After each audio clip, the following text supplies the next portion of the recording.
Question and answer 74. Performing recitations for family and friends on their deathbed. Question, Masterlu, as practitioners of Guanyinpusa Dharma door, what should we do when someone is approaching life's end? Which sutras and mantras should we recite? After a person's death, what is the proper ritual? How should we perform end-of-life chanting?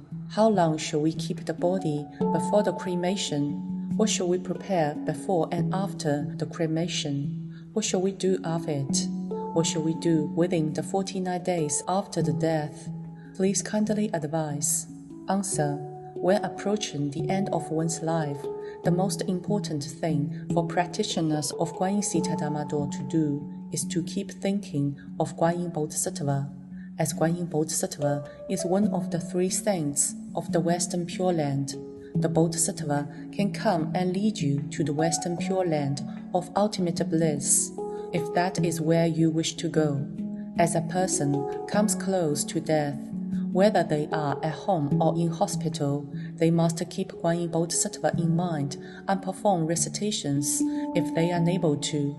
Their family members and friends may perform end-of-life chanting alongside them at this time. That is, recite the Great Compassion Mantra, the Heart Sutra, and the 88 Buddha's Great Repentance. These 3 sutras and mantras are the core of Guanyinpusa Dharma door. Once they are recited, Guanyin Bodhisattva will certainly see, hear, and know about it. At the same time, the person needs to think and pray as follows. May the greatly merciful and greatly compassionate Guanyin Bodhisattva protect and bless me. Allow me to transcend the circle of rebirth within the 6 realms of existence. I want to be with Guanyin Bodhisattva. Meanwhile, their family members and relatives also need to pray as follows.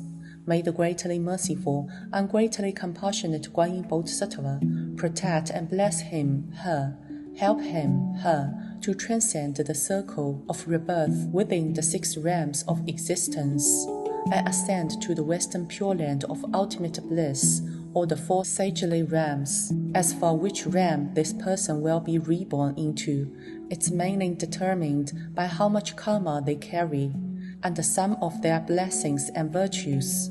A person with a good foundation for attaining Buddhahood and few karmic obstacles, with the assistance of end-of-life chanting, is likely to ascend to the 4 sagely realms, including Sravaka, Hira, Pratyekabaha, those enlightened to conditions, Bodhisattva, etc., or the Western Pure Land of ultimate bliss. People who pass away with a terminal illness normally have heavier karmic obstacles. Those people are more likely to be reborn into the 3 evil paths, 3 lower realms. If no one helps them ascend to a higher spiritual realm by reciting Buddhist scriptures, it will be very difficult for them to even be reborn into the human realm. In such cases, reciting the Amitabha Pure Land Rebirth Mantra, Wang Shen Zhou, when they pass away, should be able to help them be reborn into the human realm soon. During the final hours, it's best if family members can stay with the person. Within 8 hours after his or her passing, avoid touching or moving the body, and try not to cry. At this time, the family members should perform end-of-life chanting for the deceased softly, including the Great Compassion Mantra, the Heart Sutra, the 88 Buddha's Great Repentance, the Amitabha Sutra, and reciting the name of Guanyin Bodhisattva or the name of Amitabha Buddha. For example, Namo, the greatly merciful and greatly compassionate Guanyin Bodhisattva, or Namo Amitabha Buddha. Meanwhile, recite and burn as many little houses as possible. You may regularly accumulate recitations of the Great Compassion Mantra, the Heart Sutra, the 88 Buddha's Great Repentance, Candidarani, the Amitabha Pure Land Rebirth Mantra, Gongde Baoshan Shen Zhou, and Amitabha Sutra by using the self-cultivation record forms. Burning these self-cultivation record forms at the end of one's life will make it easier for the deceased to ascend to a higher spiritual realm. While it is alright to use a Buddhist chanting player, it's best to perform the recitation by yourself. The family members can usually find out which realm the deceased will be reborn into by checking the temperature of various parts of the body. If the head is the last part to become cold, then the person will likely ascend to heaven. If the feet are the last to become cold, then the person will likely go into the underworld. If the navel area is the last part to become cold, then the person will likely be reborn into the animal realm. If the chest area is the last part to become cold, then the person will likely be reborn into the human realm. Within 49 days after the death, the spirit tablet or picture of the deceased can be placed on a separate altar for the family members to make offerings. After making daily offerings for the first 7 days after the passing, you can invite the spirit tablet or picture of the altar, wrap and store it properly.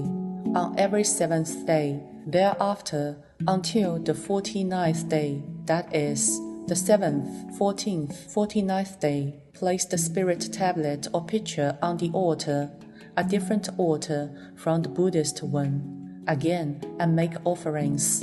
It's best to avoid putting the spirit tablet or picture on the altar in the home continuously. Making continuous offerings will not only cause the house to have a lot of yin energy, but also cause other spirits to visit the house if the deceased does not, making the house to be filled with yin energy. Therefore, beyond 49 days after the passing of the deceased, it's recommended that the spirit tablet or picture be wrapped with red fabric and stored flat. Otherwise, other spirits may come and occupy the tablet or picture, causing unrest in your home. On important occasions, such as the anniversary date of the deceased's death, as per the lunar calendar, Qingming Festival, Tomb Sweeping Day, Zhongyuan Festival, Alambana Festival, Dongzhi Festival, Winter Solstice, etc., you can place the picture of the deceased on a separate altar and make incense offerings. Burn some little houses for the deceased within 49 days after the death. It's recommended that the family members help the spirit of the deceased to ascend to a higher realm by offering at least 49 little houses. The more the better. You can burn little houses as you finish reciting them.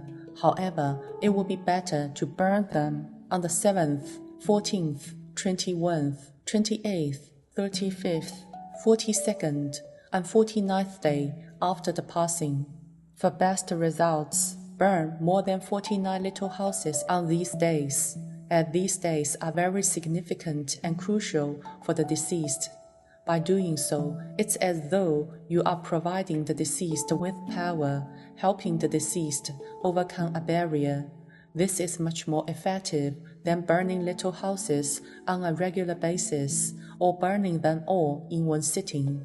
The family members can help the deceased accumulate more merits and virtues by using the deceased's money to perform life liberations or publish Buddhism-related books or DVDs. The family members can then pray to Guanyinpusa to protect and bless full name of the deceased, to eliminate karmic obstacles. This helps the deceased quickly eliminate their karmic obstacles, allowing them to ascend to a higher spiritual realm more easily. Many cannot ascend to a higher spiritual realm even though they have recited several little houses. This is because they have too many negative karma accumulated from their past lives.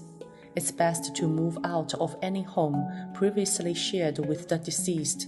If this is not feasible, it's better to redecorate or adjust the layout of the house. In addition, it will be best not to keep any possessions once used by the deceased, and to dispose of them as soon as possible. It will be best not to talk about or think of the deceased too much after their death. If the deceased has ascended to heaven, it's easy for them to fall into lower realms if you miss them too much. talk about them too much, or burn glossy paper and spirit money for them.